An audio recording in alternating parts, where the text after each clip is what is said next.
और दो।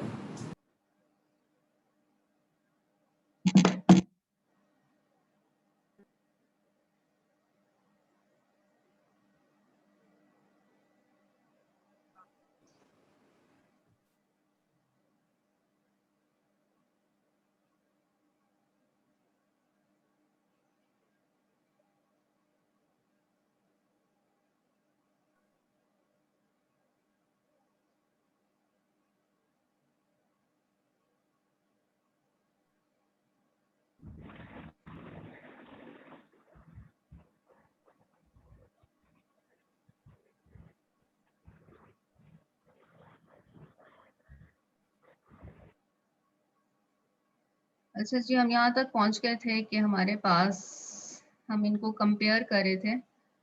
एक टर्म हमारे पास आई हुई थी कि partial F over partial Y की एक टर्म आई थी और वो टर्म थी जो हमने खुद से कैलकुलेट की थी, वो थी X square plus G dash of Y. ठीक है, इस टर्म को हम कंपेयर कर रहे हैं इस टर्म के साथ। ठीक, यहाँ पर आप चाहें तो इसकी वैल्यू लिख लें, एक्स स्क्वायर माइनस 1 बराबर होगा किसके, X square plus G dash of Y के। इधर से क्या कंडीशन आएगी, इधर से कंडीशन आएगी एक्स स्क्वायर, तो एक्स स्क्वायर से कैंसिल हो गया। यहाँ से कंडीशन आएगी कि जी डैश ऑफ वाई बराबर है किसके, -1 के। अगर जी डैश -1 के बराबर है तो आप जी फाइंड करना चाहते हैं। ठीक है, क्योंकि जी अगर हमारे पास आ जाए तो ये हमारे पास फंक्शन एफ आ जाएगा। जी कैसे फाइंड करेंगे, ये डेरिवेटिव है। जी फाइंड करना है तो आप इसकी इंटीग्रेशन कर देंगे विद रिस्पेक्ट टू, किसके साथ इंटीग्रेशन करेंगे, integration with respect to Y. ये आपने इन वेरिएबल्स का ध्यान रखना है कि हम कौन सा किस वक्त यूज कर रहे हैं। वाई जी वाई फाइंड करना चाहते हैं तो हम इंटीग्रेट करेंगे विद रिस्पेक्ट टू वाई। ठीक है, इंटीग्रेट किया with respect to Y, with respect to Y integrate करेंगे जी फाइंड करने के लिए। यहाँ पर आ जाएगा जी वाई। ठीक है, डेरिवेटिव खत्म हो जाएगा। यहाँ पर आ जाएगा -1 और साथ में हम y के साथ इंटीग्रेशन कर रहे हैं, तो y के साथ इंटीग्रेशन की तो -1 आ गया, सॉरी -y आ गया। इसका मतलब है कि जी वाई की वैल्यू कितनी आई, -y। जी वाई की वैल्यू को हम यहाँ पर पुट कर देंगे तो हमारा रिजल्ट आ जाएगा G Y is equal to -y। Therefore function is x square y minus y। x square y minus y हमारे पास फंक्शन आ गया। फंक्शन आ गया तो आप इसको as a constant function deal करके ये हमारे पास x square y minus y answer आया। यहाँ पर function f of x y की वैल्यू है। हम इसको कांस्टेंट हमने इंट्रोड्यूस कराना है। क्यों कांस्टेंट इंट्रोड्यूस कराना है कि जब हमने जी वाई का जी डैश का जब हमने इंटीग्रल लिया तो एक कांस्टेंट तो आएगा, उस कांस्टेंट को हमने वहां पर नहीं लिखा था, हम इसको यहाँ पर लिख देते हैं कि X square Y minus Y जो एफ ऑफ एक्स वाई की वैल्यू है। क्योंकि सोल्यूशन हमारे पास किस तरह से आते हैं, सोल्यूशन इसी तरह से आते हैं कि उसमें हम इस एफ को इंट्रोड्यूस नहीं करेंगे फंक्शन को, बल्कि इसकी जगह हम एक कांस्टेंट लिख देंगे। आपने सिर्फ ये करना है कि जब आपके पास फंक्शन की वैल्यू आ जाए जिसके अंदर जी वाई आ चुका हो, आप इसको कैसे लिखेंगे कि जो आपका रिजल्ट आया है एक्स स्क्वायर वाई, उसमें से एक सोल्यूशन आप लिख दें। ठीक है, उस सोल्यूशन को हम कैसे लिखेंगे, एक्स स्क्वायर वाई प्लस जो जी वाई की वैल्यू आई है -y is equal to C is the required solution. ठीक है, एग्जैक्ट को सॉल्व करने का मेथड समझ आ गया। dx के साथ टर्म को आपने m के बराबर लेना है, dy के साथ टर्म को आपने n के बराबर लेना है। आपने m का derivative with respect to y लेना है, n का derivative with respect to x लेना है। ये दोनों बराबर होने चाहिए। अगर ये दोनों बराबर हैं तो इक्वेशन एग्जैक्ट है। इक्वेशन जब एग्जैक्ट है तो हम क्या कर सकते हैं, एक function f of X Y introduce करा सकते हैं। सच दैट क्या कंडीशन होगी, जो m है वो partial f over partial x के बराबर होगा और जो n है वो partial f over partial y के बराबर होगा। ठीक है, यहाँ पर ये ऑल्टरनेट हुए थे, लेकिन यहाँ पर आप देखें तरतीब सेम रहेगी। यहाँ पर अगर x है तो ये जो m के साथ x के dx के साथ टर्म है वो m है, तो partial f over partial x ही लिखेंगे, ये m के बराबर है। ठीक है, partial f over partial y n के बराबर है। आप m और n की वैल्यू पुट कर देंगे। ठीक है, m की वैल्यू पुट कर दी, n की वैल्यू पुट कर दी, आपके पास दो इक्वेशंस आ जाएंगी। इधर आपकी चॉइस है, आप किसी भी एक इक्वेशन को चूज कर सकते हैं। ठीक है, जैसे कि पहले सवाल में इन्होंने चूज किया, बुक ने फॉलो किया किस चीज को, कि उसमें m जो partial f over partial x के साथ टर्म थी वो लिखी थी। अब यहाँ पर क्या कर रहे हैं कि partial f over partial y के साथ, आपकी अपनी चॉइस है, आप पहले के साथ ही करना चाहते हैं तो आप पहले के साथ करें, रिजल्ट दोनों सूत्रों में आना ही आना है। ठीक है, partial f over partial y की वैल्यू हमने लिख दी। अब हमारा काम क्या है कि हम यहाँ से y फाइंड करना चाहते हैं, सॉरी फंक्शन f फाइंड करना चाहते हैं। f फाइंड करेंगे किस तरह से, चूंकि डेरिवेटिव y के साथ है तो आप इसको इंटीग्रेट करेंगे विद रिस्पेक्ट टू y। ठीक है, integrate with respect to y, तो हमारे पास फंक्शन f आ जाएगा। y के साथ इंटीग्रेट करेंगे तो x जो है वो एज अ कांस्टेंट आएगा। ठीक है, 2x बाहर आ जाएगा, e टू y का इंटीग्रल, इसी तरह से x cos x कांस्टेंट रहेगा, सॉरी ये x है ये कांस्टेंट रहेगा, cos x y आ जाएगा, इसमें भी x हम एज अ कांस्टेंट डील करेंगे, 2 साथ में y का इंटीग्रल आ जाएगा। हमने इसको सॉल्व किया, e टू y की integration e to y divided by 2 आएगा, 2 से कैंसिल हो गया, माइनस x आया, cos एक्स वाई का इंटीग्रल किसके बराबर होगा, साइन एक्स वाई, साथ में आपने देखना है कि जो एंगल है उसका डेरिवेटिव भी लेना है, तो एंगल का डेरिवेटिव कितना आएगा, एक्स, एक्स एक्स से कैंसिल हो जाएगा, 2y, y का इंटीग्रल y स्क्वायर ओवर 2, 2 से कैंसिल हुआ, प्लस यहाँ पर एक चीज जो आपने नोट करनी है वो ये है कि जो आपने कांस्टेंट लिखना है उसको इन टर्म्स ऑफ x लिखेंगे, क्योंकि हमारे पास इस वक्त x एक कांस्टेंट के तौर पर उसको हम डील करें, तो यहाँ पर जो कांस्टेंट आता है इंटीग्रेशन का उसे as a function of x लिखेंगे, h लिख लें, g लिखें, आपकी अपनी मर्जी है, h of x।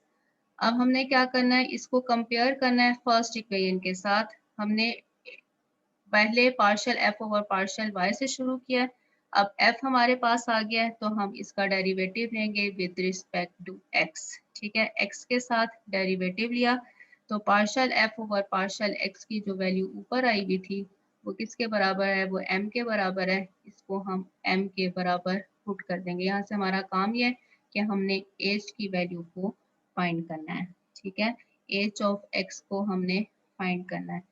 h dash of x की वैल्यू कितनी आ रही है, 0, तो h ऑफ x किसके बराबर होगा, 0 को जस्ट सिंपल कंपैरिजन है। ये देखें e2y यहाँ पर भी है, e2y यहाँ पर भी है। ठीक है, माइनस y cos xy यहाँ पर भी है, यहाँ पर h डैश ऑफ x है लेकिन यहाँ पर h वाली कोई टर्म नहीं है, इसका क्या मतलब है कि h डैश ऑफ x ये किसके बराबर होगा, 0 के। देयरफॉर अगर डेरिवेटिव 0 है तो इसका मतलब है कि h ऑफ x कांस्टेंट होगा। यहाँ से हमने h फाइंड करना है तो आप क्या करेंगे, इंटीग्रेशन लेंगे ऑन बोथ साइड, इंटीग्रेशन लेने से हमारे पास h ऑफ x आ जाएगा जो कि कांस्टेंट है। हेंस आप क्या करेंगे, h ऑफ x की वैल्यू को यहाँ पर पुट कर देंगे। ठीक है, c की जगह पुट कर दें, is the required solution, f of x y आ जाएगा, उसकी वैल्यू भी है, बस यहाँ पर एक कांस्टेंट का इजाफा है, इज द रिक्वायर्ड सोल्यूशन। कहीं कोई मसला हो एग्जैक्ट अगर आपको समझ आ गया है, सॉल्व करने का मेथड आसान है, कोई इतना मुश्किल नहीं है। इक्वेशन एग्जैक्ट फॉर्म में नहीं है, सबसे पहले आपने इक्वेशन को एग्जैक्ट फॉर्म में लेकर आना है। एग्जैक्ट फॉर्म कैसी है, m dx plus n dy। ठीक है जी, काफी है, तो आपने बस सवाल पुट करने हैं, सवाल एक्सरसाइज मैंने आपको भेज दिया है। इसमें एक चीज जो है वो रह गई है, अगर आप मुझे इजाजत दें तो मैं आपको करा दूं। मैम अभी 28 मिनट रहते हैं अगर क्लास आप खत्म होने में। आपकी इजाजत हो तो मैं आपको एक चीज करा दूं, कुछ ऐसी क्वेश्चंस होती हैं जो एग्जैक्ट नहीं होती, हमने उनको एग्जैक्ट बनाना होता है, बस ये काम रह गया। नहीं मैम बस करें तो फिर मंडे को एक जी। क्लास छोटी सी 40 मिनट की, ठीक है। मंडे ट्यूसडे वेडनेसडे किसी भी एक दिन अपनी क्लास के टाइम से पहले हम एक क्लास लेके इस टॉपिक को खत्म कर लेंगे। अगर मैम रहते 20 मिनट है और आप 40 मिनट की क्लास ले रही हैं। नहीं यही 20 कर लें, आप रहने दें। नहीं फिर आप ले लें लेक्चर हैं, अगर कहते हैं तो ले लें, यहीं पर खत्म करें। संडे को ले लीजिएगा मैम, संडे को ले लीजिएगा। नहीं मैम अभी ले लें, बस अभी खत्म कर लेके लेंगे। खत्म करेंगे, अभी लेकर खत्म करते हैं, ठीक है। जी जी मैम अभी ले लें।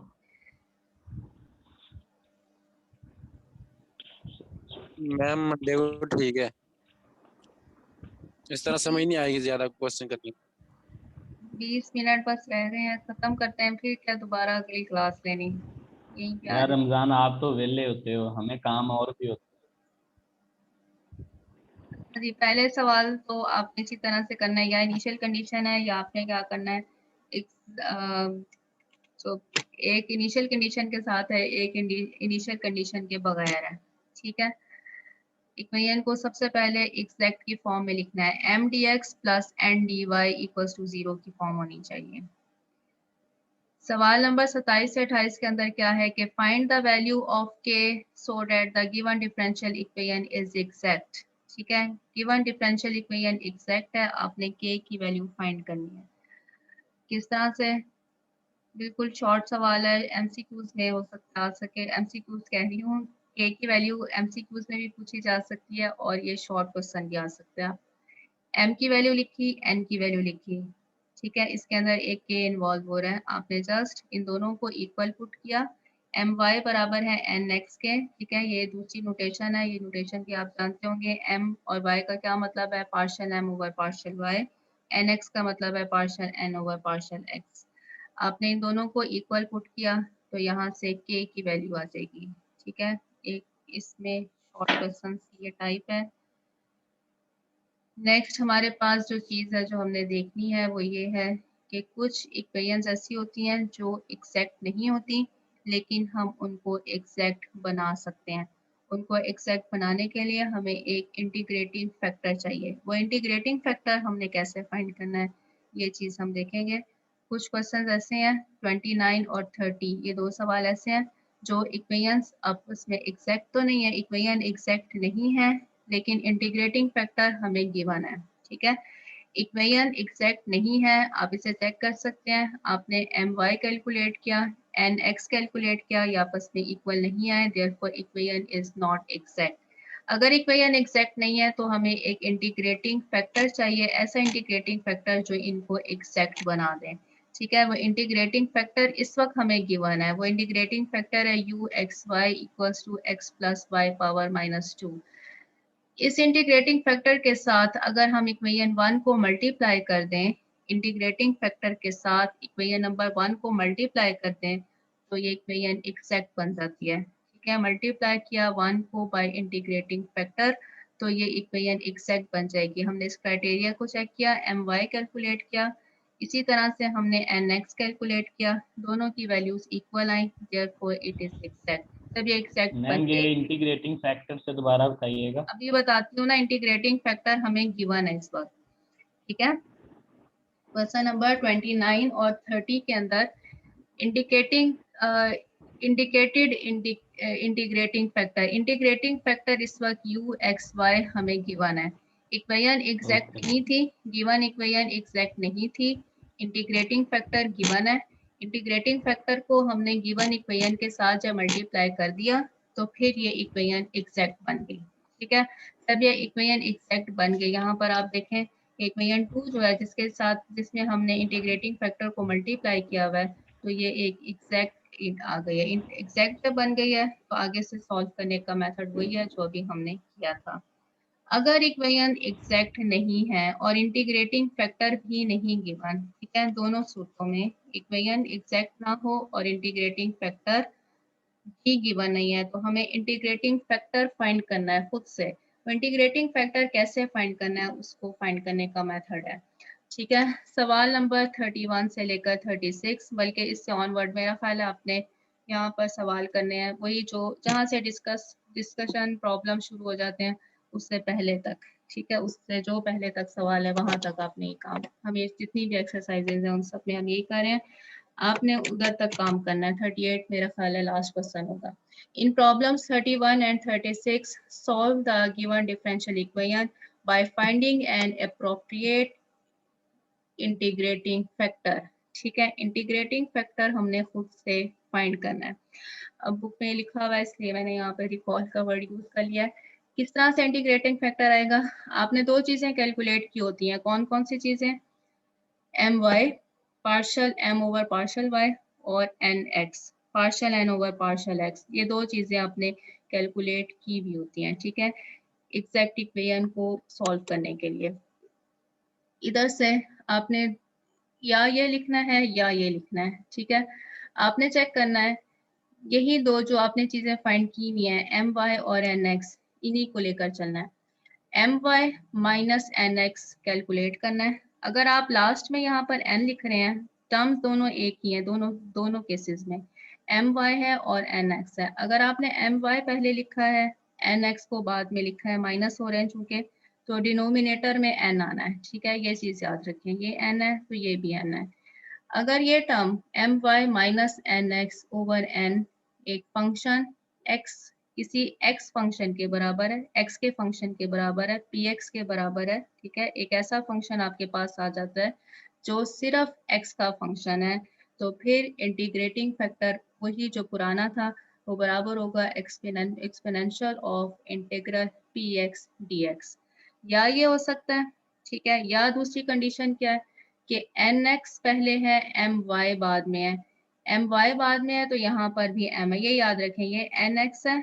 ठीक है, यहाँ पर आपने एन से डिवाइड किया, जो ये टर्म है एक्स वाली है, इसलिए एक फंक्शन आना चाहिए जो सिर्फ वेरिएबल एक्स का हो। अगर आप यहाँ पर एम वाई बाद में लिख रहे हैं तो आपने डिवाइड भी एम के साथ करना है, वेरिएबल कौन सा है, वाई, आपके पास एक ऐसा फंक्शन आना चाहिए जो सिर्फ वाई में हो। इन दोनों में से कोई एक फॉलो हो रहा होगा, कोई एक रिजल्ट आपके पास आ रहा होगा, या तो फंक्शन पी एक्स का आ रहा होगा सिर्फ एक्स का, या फिर फंक्शन सिर्फ वेरिएबल वाई के अंदर आ रहा होगा। पी एक्स हमारे पास इंटीग्रेटिंग फैक्टर बन जाएगा। ठीक है, ये जो टर्म आप कैलकुलेट करेंगे ये इंटीग्रेटिंग फैक्टर बन जाएगी। अगर y के साथ है तो ये टर्म आपके पास इंटीग्रेटिंग फैक्टर बन जाएगी। क्लियर है ये बात? मैम ये दोनों फाइंड करने हैं हमने। हाँ, ये उस वक्त करना है जब आपके पास गिवन डिफरेंशियल इक्वेशन एग्जैक्ट ना हो। एग्जैक्ट ना हो, ना तो लीनियर हो, ना तो आप उसको मेथड ऑफ सेपरेशन और वेरिएबल के साथ कर रहे हो। ठीक है, हो सकता है ये अप्लाई भी हो रहे हो, किसी क्वेश्चन में हो सकता है। आपको नजर आ रहा है, ये देखें सवाल नंबर 34, नजर आ रहा है कि ये एक लीनियर इक्वेशन नहीं है किसी भी वेरिएबल में, ना तो एक्स में है क्योंकि यहाँ पर कॉज आ गया है। ठीक है, ट्रांसकेंडेंटल फंक्शन है, जितने भी ट्रांसकेंडेंटल फंक्शन होते हैं वो लीनियर नहीं होते। ट्रांसकेंडेंटल फंक्शन कौन कौन से होते हैं जरा बताएं मुझे। ट्रांसकेंडेंटल फंक्शन मैम होते हैं कॉस सारे trigonometric functions, trigonometric transcendental function, function है, exponential functions transcendental log functions हैं, functions, log functions transcendental functions हैं। ठीक है, पॉलिनोमियल के अलावा मेरा ख्याल है जो बाकी फंक्शंस होते हैं वो सारे ट्रांसकेंडेंटल फंक्शंस ही बनते हैं। हाइपरबोलिक फंक्शंस सारे ट्रांसकेंडेंटल फंक्शन है।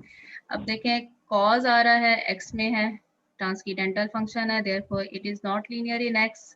y जो है वो डिनोमिनेटर में आ रहा है, it is not linear in y, नजर आ रहा है हमें इक्वेशन लीनियर नहीं हो सकती किसी भी वेरिएबल के अंदर। एक मेथड ये है कि आप ये चेक कर लें कि क्या हम इनको बाय सेपरेशन ऑफ वेरिएबल्स कर सकते हैं, अगर कर सकते हैं तो वो रूल अप्लाई कर दें। ठीक है, अगर नहीं कर सकते हैं तो आप देखें कि एक हमारे पास अब ऑप्शन है कि क्या ये इक्वेशन एग्जैक्ट है। ठीक है, तीसरा मेथड है इक्वेशन का एग्जैक्ट है, हमने इसको चेक किया, dx के साथ वाली टर्म हमने m ले ली, पूरी इक्वेशन एक तरफ शिफ्ट होनी चाहिए। ये मैं आपको बार बार कह रही हूँ, dx अलग होना चाहिए, dy अलग होना चाहिए एग्जैक्ट इक्वेशन के लिए। ठीक है, ये इसकी प्रॉपर जो स्टैंडर्ड फॉर्म है वो है कि m dx plus n dy equals to 0। n हमारे पास है, हमने इनको चेक किया, partial m over partial y 0 आ रहा है, partial n over partial x की ये वैल्यू आ रही है, ठीक है, दोनों बराबर नहीं है, therefore equation is not exact. जब ये एग्जैक्ट नहीं है तो हमें क्या करना है, हम इसको एग्जैक्ट बना सकते हैं। हर वो इक्वेशन जो एग्जैक्ट नहीं है उसको हम एग्जैक्ट बना सकते हैं by introducing and integrating factor. Integrating factor अब फाइंड करने के दो मेथड है, मैंने आपको बता दिया। यही जो टर्म्स आपने फाइंड की है इन्हीं के साथ, ठीक है, M Y minus N X. अगर आप n बाद में लिख रहे हैं तो आपने n के साथ ही डिवाइड करना है। x चूंकि बाद में, ये इधर से याद कर लें कि ये बाद में है, तो आपके पास ये जो फंक्शन n में जो x के साथ आप लिख रहे हैं, आपके पास फंक्शन आना चाहिए जस्ट इन वेरिएबल x, ठीक है, जस्ट इन वेरिएबल x, उसमें y इन्वॉल्व नहीं होना चाहिए। हमने ये टर्म कैलकुलेट करके देखी, हमारे पास सिर्फ क्या आया, माइनस कॉट x, y इसके अंदर नहीं आ रहा, it is equal to P X, हमने इसको पी एक्स के बराबर ले लिया। ये जो px आया है इसको हम इंटीग्रेटिंग फैक्टर फाइंड करने के लिए यूज करेंगे, e power integral of px dx, ठीक है। जब इंटीग्रेटिंग फैक्टर हमारे पास आ जाएगा, ये हमारे पास इंटीग्रेटिंग फैक्टर आया कोसेकेंड x, कोसेकेंड x को हम इक्वेशन के साथ मल्टीप्लाई कर देंगे, जो गिवन इक्वेशन है उसके साथ जब हम मल्टीप्लाई करेंगे तो हम चेक करेंगे कि हमारे पास अब जो इक्वेशन आई है, जो नई इक्वेशन बनी है, वो लाजमी तौर पर एग्जैक्ट होगी, ठीक है। जब ये एग्जैक्ट हो गई तो आगे इसका सॉल्व करने का प्रोसेस वही है जो हम कर चुके हैं, ठीक है। दोनों में से कोई एक ज़रूर फॉलो होगा, या तो फंक्शन हमारे पास x का आ रहा होगा या फंक्शन सिर्फ y का आ रहा होगा, ठीक है जी। यहाँ पर एंड हुआ, बल्कि हमने बहुत जल्दी एंड कर लिया, अभी भी हमारे 15 मिनट हैं, कोई बात कुछ नहीं हो। मैम बात हुई थी सिर्फ एंड करने की, अब एंड 40 मिनट तो बच गए ना जो मंडे है, वाले थे। हाँ मंडे वाले 40 दिन आपके बचे हैं। 2.3, 2.4, 2.2, 3, 4 तीन मेथड हमने किए हैं, उसको ज़रूर देख लीजिएगा, ठीक है जी, क्योंकि हम फिर एक मेथड और करेंगे, सही है। कोई मसला हो तो पूछ लें। अच्छा, कुछ क्वेश्चन ऐसे भी होंगे जो दोनों तरह के इंटीग्रेटिंग फैक्टर से सॉल्व हो रहे होंगे, ठीक है, तो किसी एक से आप कर सकें, आप पहले एक अडॉप्ट कर लें, अगर पहला नहीं हो रहा तो दूसरा, दोनों में से एक जरूर लग रहा होगा, ठीक है जी। बस कुछ पूछना नहीं है। अब अटेंडेंस एकदम बढ़ नहीं गई है, एकदम हम 19, 18 पे पहुंचे हैं, ये भी ठीक है, आखिर में आ जाते हैं। क्लास एंड होने लगी थी। उधर जाएं, थोड़ा सा पढ़ लिया करें, ऐसी फिर बाद में जब क्लास आती है, जब कॉलेज आते हैं, तो फिर उस वक्त आपको याद आता है कि हमें तो कुछ आता नहीं है, ठीक है जी। ओके, सवाल कीजिएगा, कोई प्रॉब्लम हो। ओके मैम, अल्लाह हाफिज़। अल्लाह हाफिज मैम।